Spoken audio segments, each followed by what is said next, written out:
જોઈ રહ્યા છો વાયએનએન ન્યૂઝ। હવે જોઈએ અગત્યના સમાચાર। ડેસર મામલતદારો વય નિવૃત્તિ થતા રંગે ચંગે વિદાય સમારંભ યોજાયો। ડેસર તાલુકા મામલતદાર તરીકે 1 વર્ષ અને 4 મહિના ફરજ બજાવતા દક્ષાબેન એ સોલંકી વય નિવૃત્તિ થતા ડેસર મામલતદાર કચેરીના કર્મચારીઓ ઉપરાંત નાયબ મામલતદારો, સરપંચ, શિક્ષકો, તલાટી, ક્રમ મંત્રીઓ, ICDS કર્મચારીઓ, સસ્તા અનાજની દુકાનના સંચાલકો અને અગ્રણી તાલુકા વાસીઓએ તેઓનો ભવ્ય સન્માન સાથે વિદાય સમારંભ યોજ્યો હતો। કાર્યક્રમમાં નિવૃત્ત નાયબ કલેક્ટર જોશીએ ખાસ હાજરી આપી હતી। ડેસર તાલુકા પંચાયતના સદસ્ય મિતેશ પટેલ સહિત તેઓના સગા સંબંધીઓ ખાસ હાજર રહ્યા હતા। તમામે મામલતદારને પુષ્પગુચ્છ સાથે ભેટ સોગાતો અર્પણ કરી હતી। જ્યારે 1 વર્ષ અને 4 મહિના કાર્યકાળ દરમિયાન દક્ષાબેન સોલંકીએ ડેસરમાં થયેલા અનુભવો શેર કર્યા। તે દરમિયાન કર્મચારીઓની કામ કરવાની રીતને યાદ કરીને ભાવુક થયા હતા। ડેસર તાલુકાના નાનામાં નાના લાભાર્થી ખૂબ જ ઝીણવટપૂર્વક કામ કરતા દક્ષાબેન સોલંકીની કામગીરીના હાજર સૌ કર્મચારીઓ સહિત નાયબ મામલતદારોએ ભરપેટ વખાણ કર્યા હતા। હાજર સૌ પ્રીતિ ભોજન સાથે લઈને તમામ કર્મચારી ગણે ફૂલો ઉછાળીને મામલતદાર કચેરીએથી અશ્રુભીની આંખે વિદાય આપી હતી। Reporter Kiransinh Solanki, YNN news, Desar. મામલતદાર ડેસર। આજે હું 58 વર્ષ પૂર્ણ કરી સરકારી સેવામાંથી નિવૃત્ત થઈ રહી છું।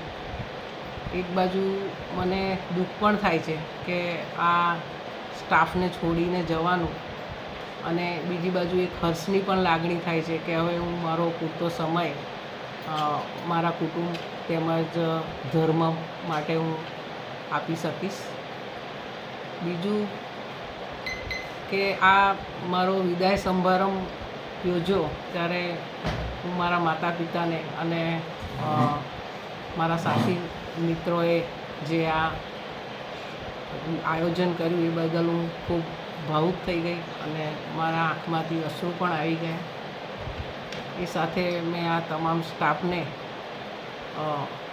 એવી આશા પણ રાખી એમની પાસે કે તેઓ પણ ખૂબ સારી કામગીરી કરી ઉત્તરોત્તર પ્રગતિ કરે અને સારી કામગીરી કરે।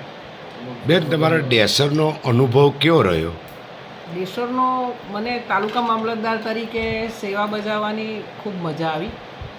એક અત્યારે હાલમાં સ્ટાફની શોર્ટેજ તો હતી જ, તે છતાં પણ મારા સ્ટાફે ખરેખર બહુ સારી કામગીરી કરી અને વડોદરા જિલ્લામાં મતદાર યાદી છે એમાં તેમજ બધામાં પ્રથમ નંબર લાવી અને સર્વોચ્ચ કામગીરી કરેલ છે।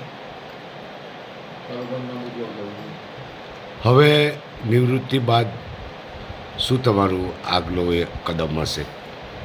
આમ તો મને અત્યારે તો કૌટુંબિક તેમજ આ સરકારી નોકરીની જવાબદારીમાંથી જે મારા ધર્મમાં હું ધ્યાન નથી આપી શકતી, જે મારે પૂજા પાઠ કરવા હતા એને હું મંદિરમાં દર્શન કરવા એવું તેવું નથી કરી શકતી। હવે ફૂલ સમય હું આપી શકીશ।